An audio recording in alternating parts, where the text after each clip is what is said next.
It's Monday. It's January 15th, 2024.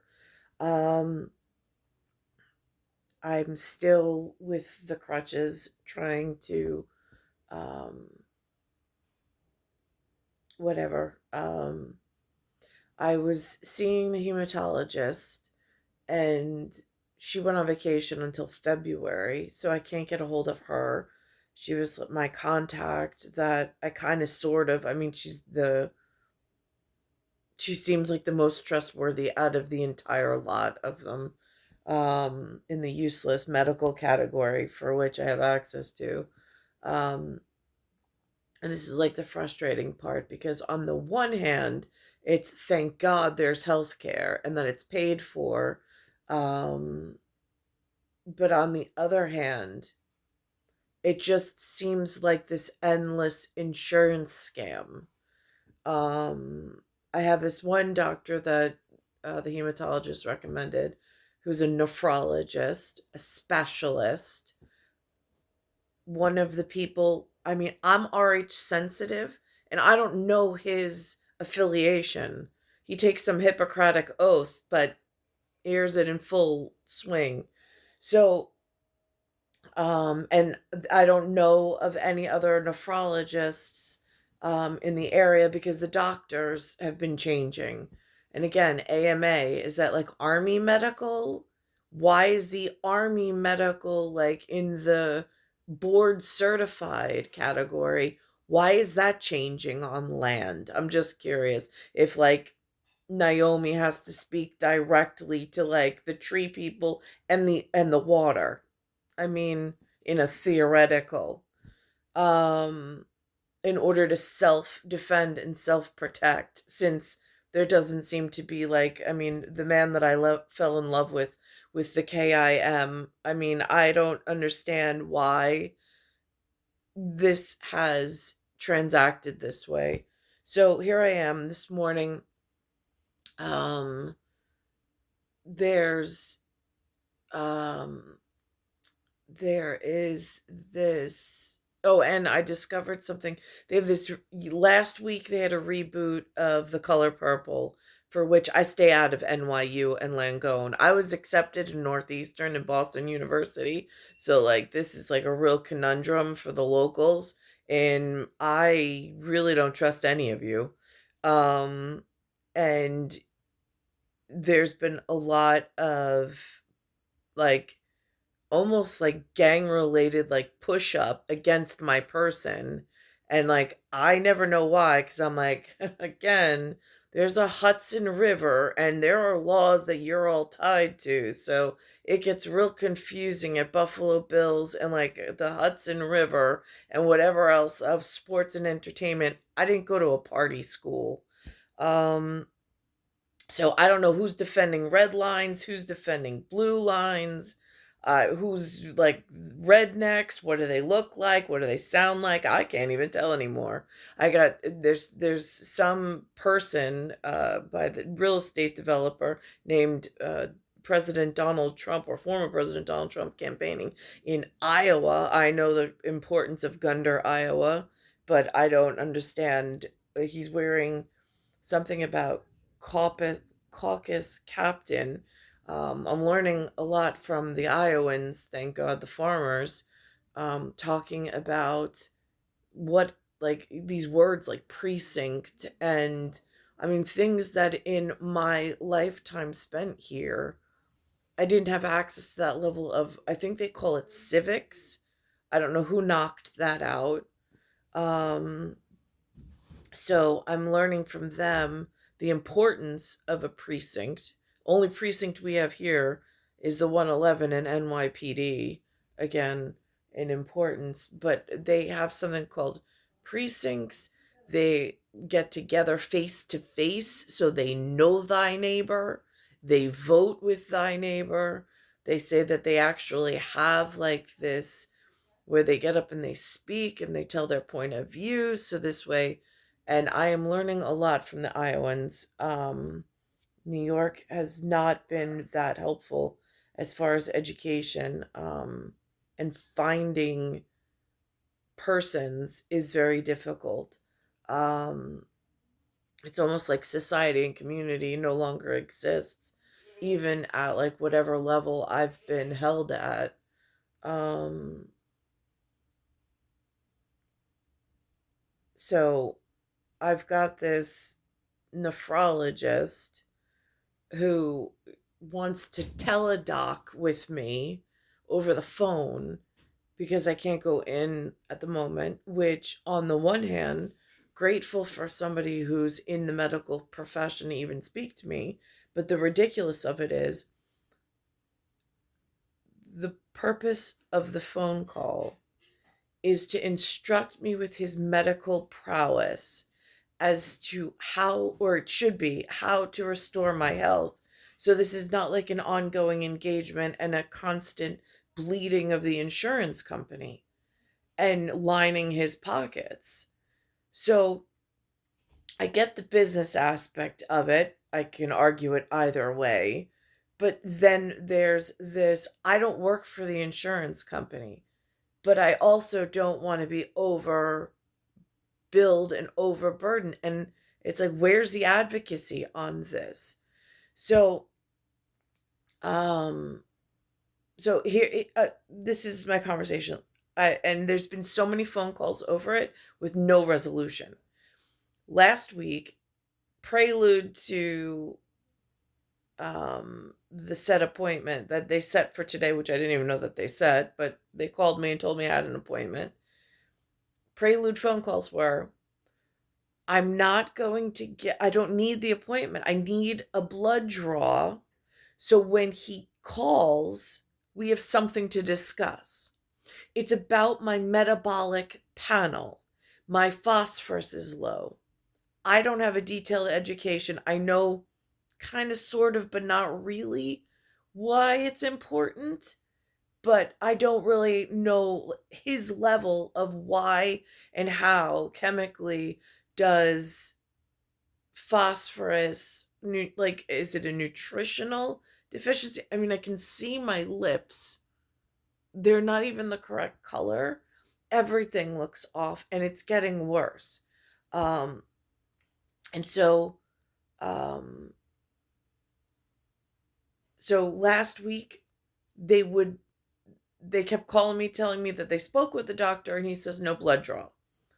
And I'm like, then there's no point in having a conversation with him on Monday. What is he going to speak to me about? He's going to get on the phone and he's going to have no data to go off of in order to instruct me for proper medical care. So he wants to get on the phone with me to what? Logically, what is the point? And like the staff kind of sort of gets it, but then like they, for lack of a better term, drop the ball. They just hang up the phone and then it like goes away, and the deadline just keeps inching, almost like counting the clock down. The deadline keeps inching and inching its way, and there's no resolution. So now here we are today, and I'm like, the guy calls this morning, and I'm like, he didn't order a blood draw. There's no point. I need to reschedule the appointment. And so then another phone call comes in, and it's, well, he wants to meet with you first and then see if he needs to order the blood work. I'm like, do you hear yourself? Like, I don't work for the insurance company. The tab's being picked up anyway. However, it's a problem. Logically, it's a problem. It's a system that is in malfunction. I mean, it is so finally I hung up on the woman. I'm so frustrated again. So now I'm stuck in bed. I have this deteriorating health situation. I've got totally incompetent doctors working in some business field.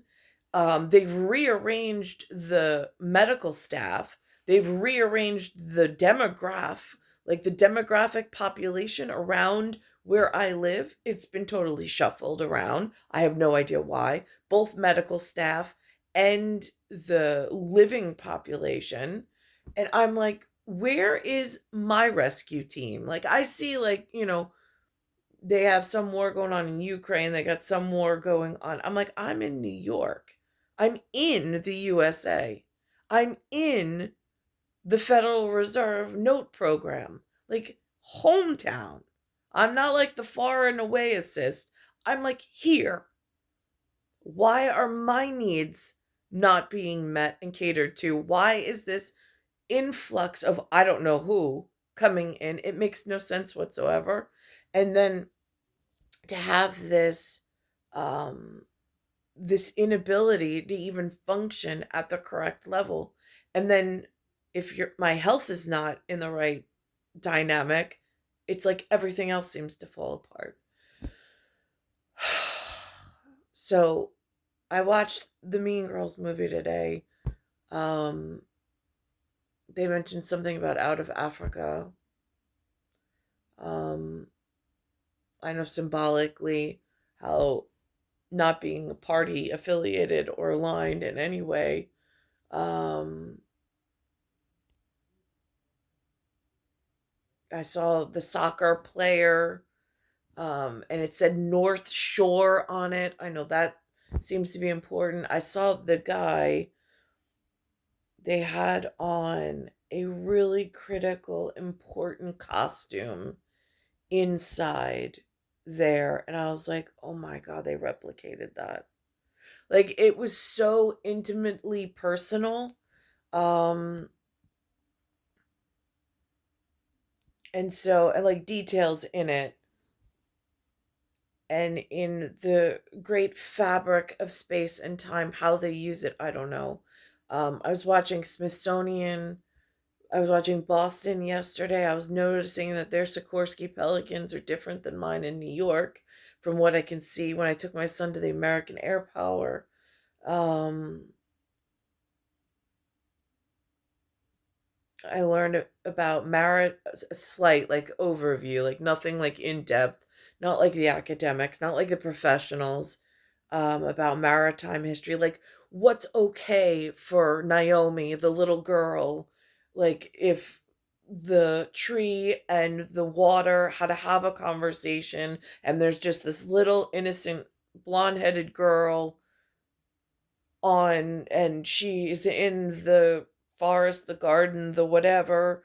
What is what is she, I mean, how does she communicate, and how does she stay safe, and how do things ever get better?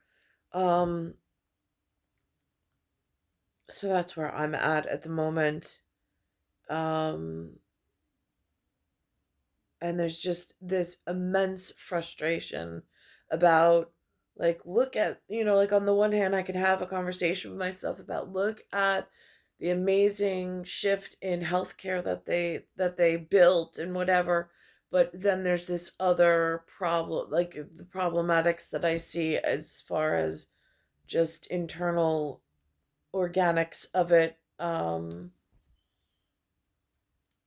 then they showed on Smithsonian, oh my gosh, they have this thing about Illinois and the most famous blacksmith in the United States of American history, which I never even heard about or knew. Um, Nobody ever mentioned it. And then all of a sudden I heard the name and I'm like, oh my God, that's a blacksmith. I hear what state it's from, which is a confluence thing going on at river level, and me being stuck at like the Glen way of whatever, and I don't even know what that means out in like beyond the borders of like the hall.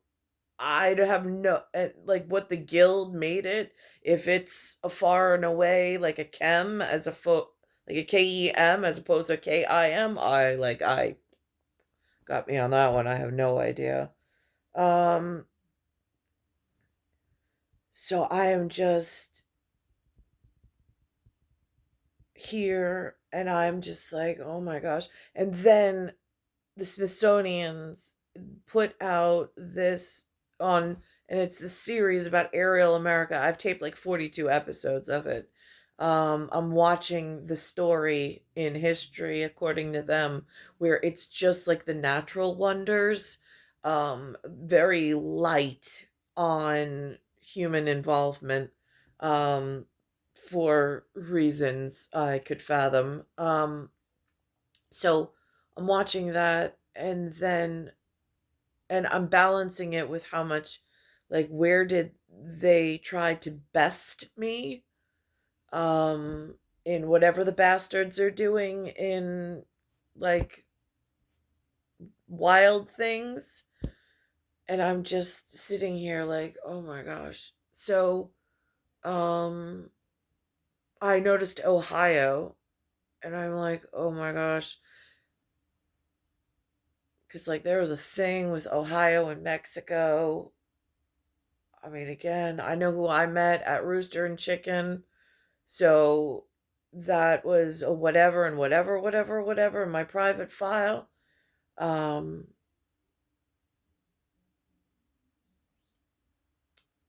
and then there's just this history of Ohio, according to Smithsonian, where they mention Armstrong, they don't even mention Glenn, and I'm like, oh, and I'm like, and then they're talking about the canals that they dug from because of Erie, and then I'm thinking about the two people next door that moved in, like, originally they were from Germany, then they were from Ohio, and I'm like, now what was that about?